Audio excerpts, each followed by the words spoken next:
Hey guys, Kelade here. Welcome to my Mythic Goroth kill / commentary video. Right above my head here, you guys can see the single target talent setups that I ran for this fight with Endless Rage and Avatar. There are no ads that spawn this fight unless you mess up the Mythic mechanic, and let's just get started right with that. So the Mythic mechanic that this boss does is called Ring of Brimstone, and you guys can see it just went out. You guys can see a circle appear over the blue marker. Whenever this cast is cast out, he'll put 3 circles that you need raid members to soak. You can have somebody with immunity soak it by themselves, or you need a couple members to soak it. I think on Mythic it does over 12 million damage, and it's spread damage, right? So you need everybody to kind of get together and soak it. Generally, we have 1 melee circle, we have 2 range circles because he has 3 at once. What happens on Mythic is that if the circle doesn't get soaked, if one circle goes off without anybody soaking it, an ad will spawn in the fight, and you pretty much wipe there because right now nobody is really geared enough to handle this boss and the ad at the same time. Also, it does a really large amount of AoE damage if you don't soak it. Now, right here, you see the mechanic called Infernal Burning. This is active in all the difficulties, right? Occasionally, he will cast a channel spell where if you don't get out of it, you will get hit for a lot of damage. I think in normal and LFR, you can live through it and it's not a big deal, but generally on Heroic and Mythic, you want to make sure you don't get hit by that. And to not get hit, all you have to do is hide behind these infernal spikes that he's putting out. Right here, you guys can see he's casting another set of infernal spikes. The way that they spawn is they will target a random range member and the spike will come up off the ground. So you want to make sure your range is not too close and not too far. You want them to be like nicely kind of around the room, and you almost want some of them to be stacked. And we'll get to that in a second why. And that Y is right here. He's going to do a thing called Shattering Star. It's an arrow that's aimed at a raid member. Your raid member can move where the Shattering Star goes. And you can see the ball went out. That is the Shattering Star. Now, every single mechanic in this fight will break spikes when it touches them. So the Shattering Star runs through the spikes. Now, in Mythic difficulty, every time a spike is blown up by the mechanic, by any mechanic actually, it will do raid-wide damage. But the raid-wide damage isn't horrible. As long as you're not stacking like 6 spikes blowing up at once. So you almost want to purposely blow up the spikes in a way to make the fight easier. So with the comments, the more spikes that you drag that star through, the less damage that the star AoE does. So when the star hits the target, it will do AoE to the raid.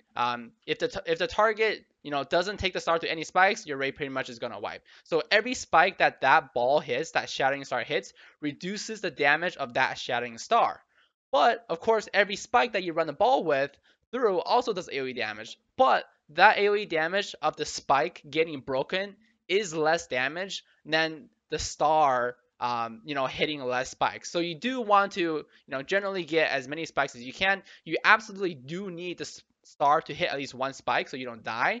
But you want to try to break 2 to 3 spikes if possible, just to make other parts of the fight easier. Because for example, when he does that big channel, the Infernal Burning, and it breaks all the spikes, if you have 8 spikes breaking at once, it's very likely that somebody in a raid can die. And your tanks get a debuff that makes them take 300% increased damage, and that's also parts in the fight where your tank can actually die. So right here, another mechanic, Crashing Comet. This is a mechanic that happens in all difficulties. He just targets this raid member, puts a comment on them, and they have to get out of the raid. Unfortunately, I tried charging through there, but I guess you can't charge through the spikes until they're broken. So that's how that part works. Also, the Crashing Comet, you obviously don't want to hit other people with it because it just AoEs damage and it's not shared. So there's no point in hitting more people with it. And if the Crashing Comet hits a spike, it breaks the spike. Now, generally, you don't want to break spikes with them as much as possible. But if your tanks somehow have issues with getting burned by this Infernal Burning too hard, you could try to purposely break some spikes. If your tanks are just getting shredded by the damage. And that was kind of our issue. One of our issues in the beginning when we were first progressing is our tanks are just getting smashed by that, right? And a way that you can solve that is kind of purposefully breaking some spikes. So the fight pretty much just keeps progressing. The same mechanics, right? There's the circles that are on the players, don't soak it. Now the circles that are on the ground, you soak it, right? So, if there's a circle on a tank, don't soak that. If there's a circle on another player, don't soak that. But if there's a circle on the ground that's not a targeted player, that's what you soak. So right here, you guys can see I'm getting two mechanics at once. I gotta get behind these pillars so the bowling ball hits at least one.